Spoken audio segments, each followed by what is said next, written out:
The funeral for my grandfather, William Vance, was not a memorial. It was a networking event. While I stood by the open casket, straightening his favorite silk tie one last time, my parents were 20 feet away, giving an interview to a local business reporter. My mother, Deborah, dabbed at dry eyes with a handkerchief that cost more than my car. We're just devastated, she told the camera, her voice trembling with practiced perfection. But we have to be strong. For the legacy. Beside her, my father, Paul, nodded solemnly, checking his watch as if grief had a schedule. I leaned in close to my grandfather, whispering the goodbye I hadn't been allowed to say at the hospital because I wasn't on the priority visitor list. I'll keep them safe. Grandpa, I whispered, my hand resting on his cold chest. The books. The history. You promise. That was when I heard it. My father had stepped away from the cameras to take a call. His voice was low, but in the quiet of the chapel, it carried like a gunshot. Don't worry about the old man, he hissed into his phone. The land is as good as ours. We'll bulldoze that dusty archive by Monday. The developers can break ground Tuesday. My hand froze on my grandfather's tie. They weren't just waiting for him to die. They had already sold his life's work for scrap. Drop a comment and let me know where you're listening from and what time it is for you right now. I'd love to know who's part of our community. My name is Scarlett Vance. And if you asked my family, I didn't exist. I lived in the basement of the main estate, in a series of climate-controlled rooms known as the Vance Archive. To the world, I was the reclusive granddaughter. To my mother, I was our little helper. To my father, I was a tax write-off. My days were spent in silence, surrounded by the smell of aged paper and binding glue, restoring rare manuscripts that my grandfather had spent 50 years collecting, while my brother Joseph streamed video games upstairs, screaming at his monitor and throwing controllers that cost $300 a pop. I was downstairs using tweezers to repair a tear in a 17th century map. My workspace was my sanctuary, but it was also my prison. The damp chill of the basement settled into my bones, a constant reminder of where I stood in the hierarchy. I wasn't a daughter. I was a utility. I remember the day I realized exactly what I was to them. I was 12 years old. I had spent 6 months restoring a water-damaged first edition of Great Expectations. I had taught myself everything: how to mix the wheat paste, how to humidify the pages, how to restitch the binding. When I finally finished, I ran upstairs, bursting with pride, holding the book like it was a newborn baby. My parents were in the living room. Look, I had said, breathless. I fixed it. Grandpa said it was ruined, but I fixed it. My mother didn't even look up from her phone. She was scrolling through photos of a gala she wanted to attend. My father was pouring a drink. That's nice. Scarlett, he said, his voice flat, his eyes never leaving the television where Joseph was playing soccer. Did you hear your brother got a participation trophy today? Coach said he showed real spirit. I stood there, the heavy book in my hands suddenly feeling like lead. They didn't see the 6 months of work. They didn't see the skill. They didn't see me. I was invisible, a ghost haunting the edges of their perfect ever shiny lives. That was the day I stopped showing them my work. I learned that in the Vance household, value wasn't determined by effort or talent. It was determined by how loud you could be. And I was very, very quiet. So when I heard my father on the phone at the funeral, talking about bulldozing the archive, it wasn't just a threat to a building. It was a threat to my entire existence. But anger didn't flood me. Panic didn't set in.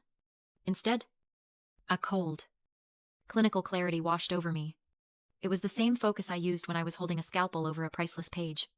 One slip, and everything is ruined. You have to be steady. You have to be precise.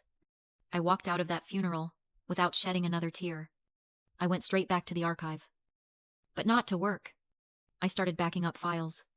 I scanned inventory lists. I documented every single item in the collection, taking photos, logging condition reports, timestamping everything. If they wanted a war, they were going to get one, but they wouldn't be fighting the quiet, invisible daughter they thought they knew. They would be fighting the curator of their destruction. The reading of the will was scheduled for the next morning in the Grand Library. The room smelled of lemon polish and old money. My parents arrived 20 minutes late, sweeping in with a bottle of Dom Perignon and 3 crystal flutes. My mother was wearing black, but it was a cocktail dress, not morning attire. My father looked like he had already won the lottery. Joseph trailed behind them, wearing sunglasses indoors, scrolling on his phone. "Let's get this over with," my father said, dropping into a leather armchair and popping the cork on the champagne. "I have a meeting with the developers at 2. He poured 3 glasses, sliding one to my mother and one to Joseph. He didn't even look at me. I was sitting in the corner, in a straight-backed wooden chair, my hands folded in my lap. I watched them drink. I watched them toast to a future bought with money they hadn't earned. It was fascinating. Really. In a morbid way. I looked at their clothes, the logos plastered across my brother's chest, the red soles of my mother's shoes, the heavy Swiss watch on my father's wrist. They were obsessed with price tags. They surrounded themselves with things that screamed expensive because they had no idea what valuable actually meant.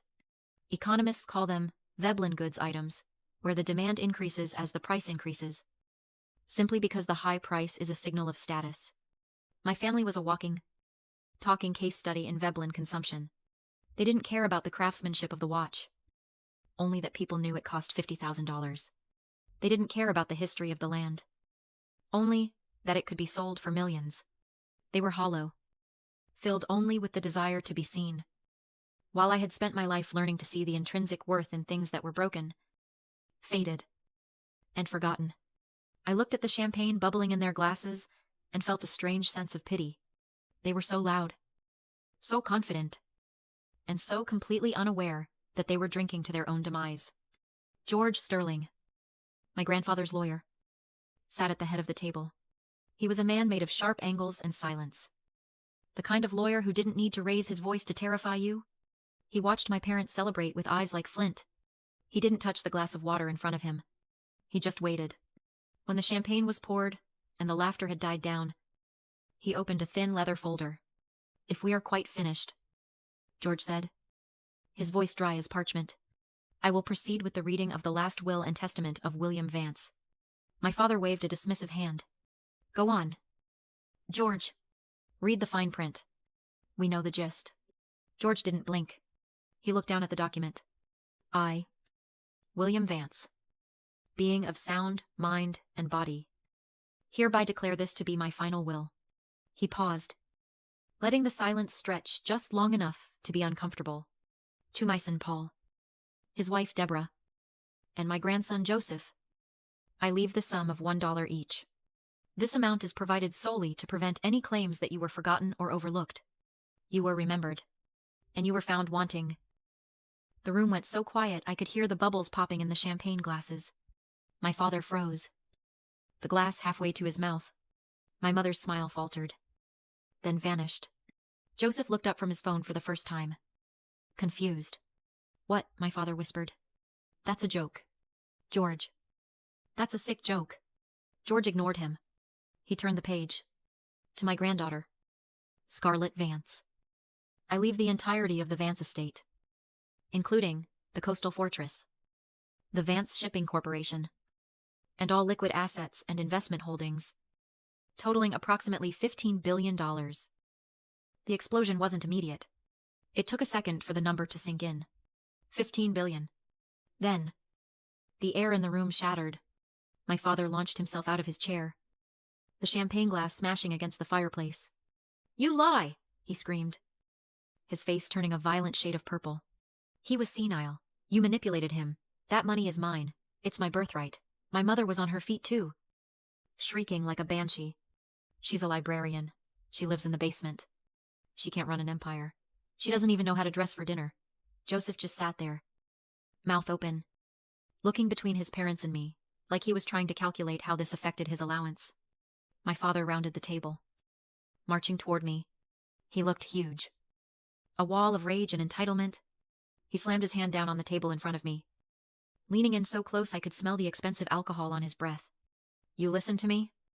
You ungrateful little brat." He spat. "You are going to sign that over. Right now. George has the papers. You're going to sign a transfer of deed. And we're going to forget this ever happened. We'll give you a stipend. We'll let you keep your little books. But the money is ours. He pulled a pen from his pocket and threw it onto the table. It skidded across the wood and hit my hand. Sign it. I looked at the pen. Then I looked at my father. For 26 years, I had been invisible. I had been the quiet one. The obedient one. The one who fixed things they broke. I had spent my life trying to earn a scrap of their affection. Trying to be valuable enough to be seen. But looking at him now, red-faced and desperate, I realized I didn't want to be seen by him. I wanted to be free of him. I stood up. I wasn't tall. But in that moment, I felt like I filled the room. I picked up the pen. My father smirked. Triumph flashing in his eyes. He thought he had won. He thought I was still the little girl showing him a restored book. I held the pen for a second, feeling its weight. Then, I dropped it on the floor. No? I said. The word hung in the air. Simple and absolute. My father blinked, as if I had spoken in a foreign language. What did you say? He whispered. I said no. I repeated. My voice steady. Clinical. Cold. I won't sign. It's not yours. It never was. The silence that followed was terrifying. Then, my father's face twisted into something ugly. Get out. He snarled. If you think you're the heir, then act like it. Get out of my house. Get out of my sight. You are dead to us. Do you hear me dead? My mother was nodding, her eyes cold and hard. Leave, she hissed. And don't come crawling back when you fail. Because you will fail. Scarlett, you always do. I didn't pack a bag. I didn't argue. I walked out of the library. Past the shattered champagne glass. Past the family that had never been a family. I walked out the front door and into the pouring rain. I got into my 10-year-old sedan. The engine sputtering as I turned the key. I didn't look back at the mansion. I turned the car toward the coast. Toward the one place my grandfather had told me was safe. The fortress. They thought they had exiled me. They didn't realize they had just set me free. The drive to the coastal fortress took 3 hours. The rain lashed against the windshield. A relentless gray curtain that matched the storm inside my head. My father's voice echoed in my ears. Dead to us. But underneath the hurt, underneath the lifelong conditioning to please them, there was something else. Relief. It was over. The pretending. The hoping. The waiting. It was all over. The fortress lived up to its name. Perched on the edge of a jagged cliff. It was a massive structure of gray stone and reinforced glass, built to withstand hurricanes and time. My family called it the money pit because the upkeep was astronomical, and it was too isolated for their social parties. But as I pulled up to the iron gates, they swung open automatically. Sensing the transponder in my car, I drove up the winding path, the ocean crashing against the rocks below. The house wasn't dark. Lights were blazing in every window, warm and golden against the storm. I parked and ran to the massive oak front doors. Before I could even reach for the handle, they opened. Standing there were Arthur and Martha, the estate managers my grandfather had employed for 30 years. Arthur held a large umbrella, and Martha was holding a thick wool blanket. Miss Scarlett, Arthur said, his voice steady and kind. We've been expecting you. Martha wrapped the blanket around my shoulders, her hands warm and firm. Come inside. Child, the tea is hot, and the fire is lit. I stepped inside, and the silence of the fortress wrapped around me like an embrace. It didn't smell like lemon polish and pretense. It smelled of cedar, sea salt, and old books. The main hall was lined with shelves, floor to ceiling, filled with the overflow of my grandfather's collection. This wasn't just a house. It was the real archive.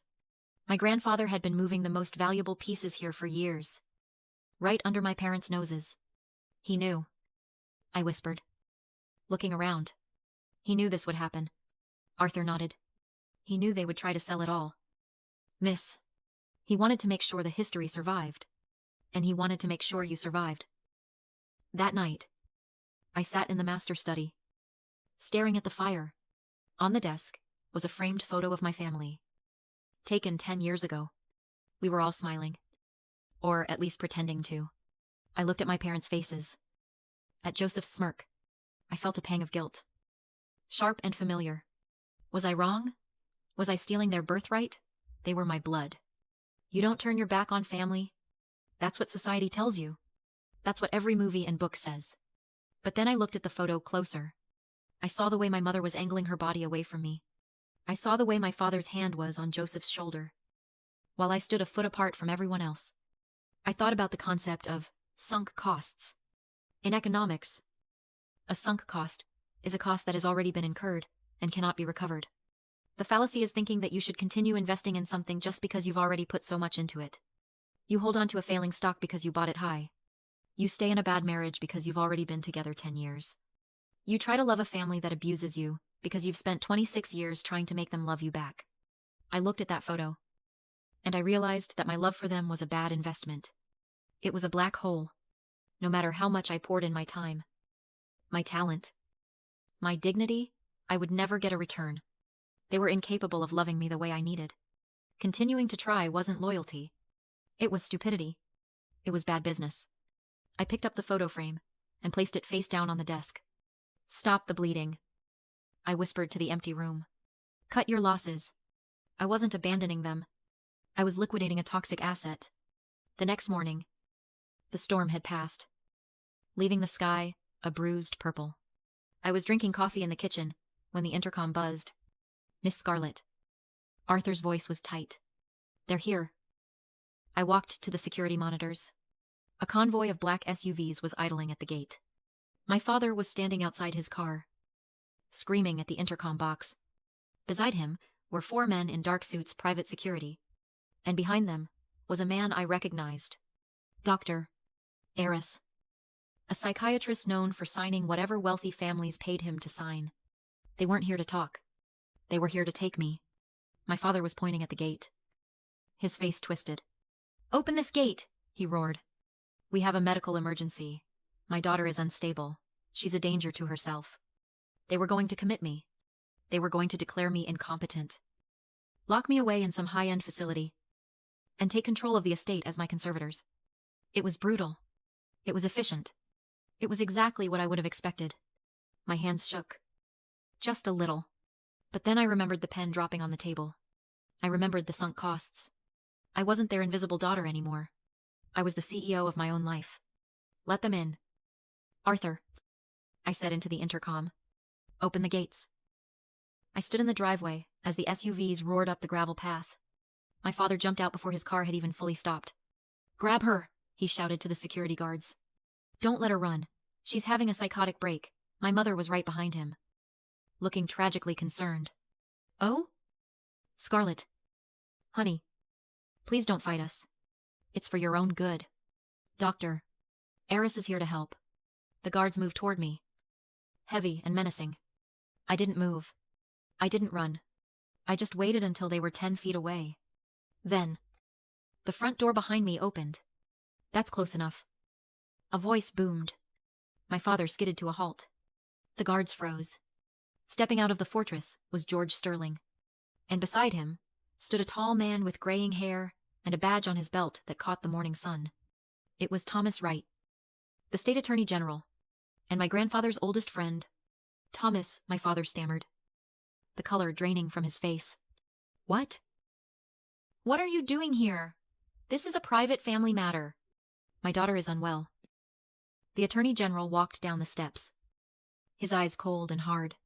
Your daughter looks perfectly fine to me. Paul, you, on the other hand, look like a man who is about to be indicted. Indicted, my mother gasped, clutching her pearls. For what? Trying to help our sick child. For wire fraud, Thomas said, his voice cutting through the morning air like a knife. For embezzlement. And for grand larceny? He pulled a folded document from his jacket pocket. We know about the deal with the developers.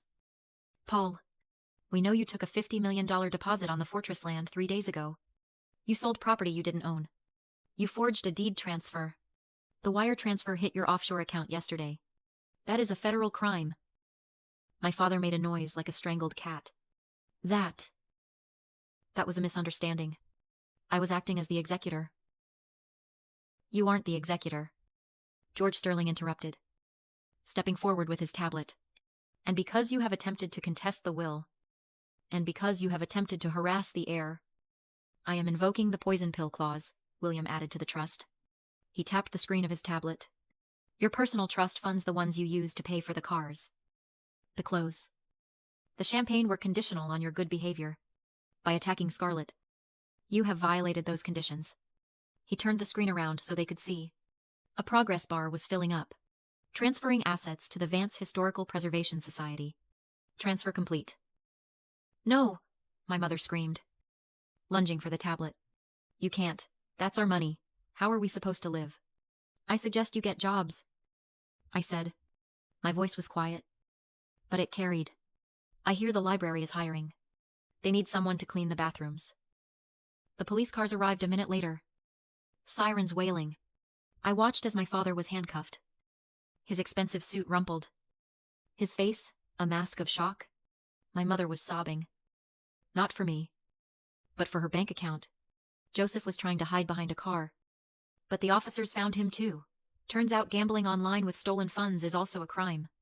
As they were shoved into the back of the cruisers, my father looked at me through the window. His eyes were pleading now. Scarlett, he mouthed. Family. We're family. I looked at him. I felt the wind off the ocean. Cold and clean. I know, I whispered. That's why it had to be this way. 6 months later, the fortress is quiet today. But not empty. The main hall has been transformed. The dark, heavy curtains are gone, replaced by UV-filtered glass that lets in the light but protects the books. Visitors move through the aisles in hushed reverence. Students, historians, curious, locals. It is no longer a private hoard. It is the Vance Museum of History. I stand near the entrance, watching a little girl, maybe 7 years old, staring at a display case. Inside is the copy of Great Expectations I restored when I was 12. She presses her nose against the glass, her eyes wide. It's so old, she whispers to her mother. But it looks new. That's because someone saved it, I say, stepping forward. The girl looks up at me, shy. Someone took the time to fix the broken parts. Did you save it? She asks. I smile. I did. And now, I teach other people how to save things too. I walk over to the window and look out at the ocean. My phone buzzes in my pocket. It's an email from George. The legal proceedings are over. My parents are serving 5 years for fraud. The debts have been settled by selling their mansion, their cars, and their watches. I don't feel happy about it, but I don't feel sad either. I feel light. True legacy isn't what you spend. It isn't the champagne you drink or the cars you drive. It's what you save. It's what you protect. And sometimes, the most important thing you have to save is yourself. If you've ever had to save yourself from the people who were supposed to protect you, share this story. You are the architect of your own worth, and you are never, ever invisible.